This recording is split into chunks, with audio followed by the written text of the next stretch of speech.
বন্ডামি ছড়ি বার করলাম ছড়ি শালার ফুদে আইসো জান লোকে বন্ডামি করস কেন দুনিয়ার তাবিজ তোমার দি আই ওমা তোর কথা তোরই বালাল্লা বলি হেরে গেছি যাইবার হরে দিয়ে যাইতে মান্য হলা দুগলে ভরেছে বন্ডামি করস আমার কাকা মাইলা দুগলে ভরেছে টাকা দিলে তোর লোক কথা কম তুই বিলে কতক্ষণ আবি হলো দুয়ারে কতক্ষণ আবি এন ক কোন কাকা ইছে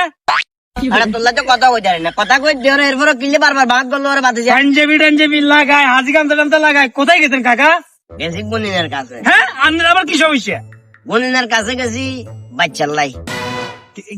কি গুনের কাছে বাচ্চা লাগেছেন কাকা বুঝলাম না। আরে বাবারে ওই আর বাতি যে গিয়ে কজন কি কাকা একজন গরম গুনিন আছে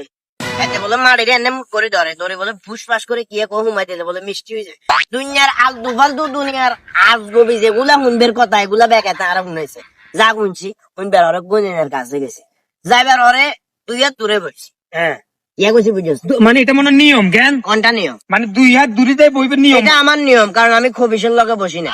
খবিস বলতে হাতে মনে হয় আমার মনে হয় মিনিমাম 1.5 থেকে 2 মাস গোসল করে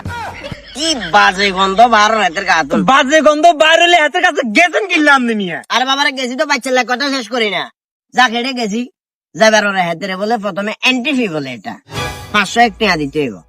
আমি 501 টাকা বাঙ্গা 1 টাকা মুগন টাকা 500 টাকা দিছি লগে 10 টাকা দিছি একবার 510 টাকা দিছি আপনারা 9 টাকা হিরে দিন লাগতো না এদের ঘুরে কয় যে কয় না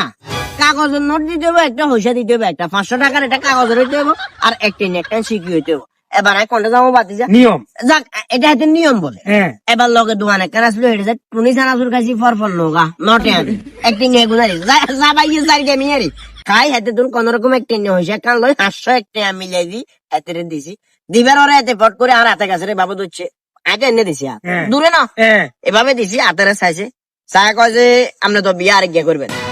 যাক বিয়ে আরেক করবেন কইছে মনে মনে একটু খুশি ওটা বিষয় না ফট করে চাইটা কম ওয়াইফের ভিতরে আমি কিছু আচ্ছা আর হাতে আর ওয়াইফের সমস্যা দেখের বলে আপনার ওয়াইফের ভিতরে আমি কিছু সমস্যা দেখিয়ে আমি আপনার একটা তাবিজ দিয়ে তাবিজটা আপনার ওয়াইফের কাইলের ভিতরে লাগাই দিবেন এখন যে বাবারা আয় তো বিয়ে করে তো আপনি বিয়ে করেন না বাচ্চা কোন নেবেন? আরে বাবারে কি কথাবার্তা কথাটা আশরাফুল্লাহ কি জানে আয় যদি বিয়ে করি আয় বুঝি বাচ্চা চাইবেলে বুঝি গুনিনের কাছে যাবো বিয়ে করলে বাচ্চা তো বেটা আল্লাহ দিব মহান আল্লাহ রাব্বুল আলামিনের কাছে যদি আমি 2 হাত তুলে দোয়া করি আল্লাহ কি বেটা আমার না আবার করবো আয় বাচ্চা বুঝি হাতের কাছে যাবো কেন বিয়ে করিনি যে ইল্লে বুঝি হাতের কাছে গেছি কারণ আর বাতি যে ঘুরে কয় গুনিন বালা গুনিন অসাধ্য সাধন করতে পারে হাইজন আছে বাচ্চা দিতে হাইজন আছে আরে কাকা নাড়ামি কথা কই না আসলে কাকা এমনি বন্ড লোক বাই গেছে কিন্তু কিছু কিছু লোক আছে আর কেমন জানি মনে হয় মানে সুবিধার আছে কোরআন এবং হাদিসের আলোকে চিকিৎসা দে আর এগুলো কাছে যাইতেন আপনি গেছেন খুব বন্ডর কাছে আর গুনিন টুনি গুলো বালানো বুঝছেন কাকা মানে বাস্তব কথা সত্যি কথা দিয়ে জানেননি গুনিনের কাছে যাতে গেছে এত বড়া খাইছে ওই জিনিসটা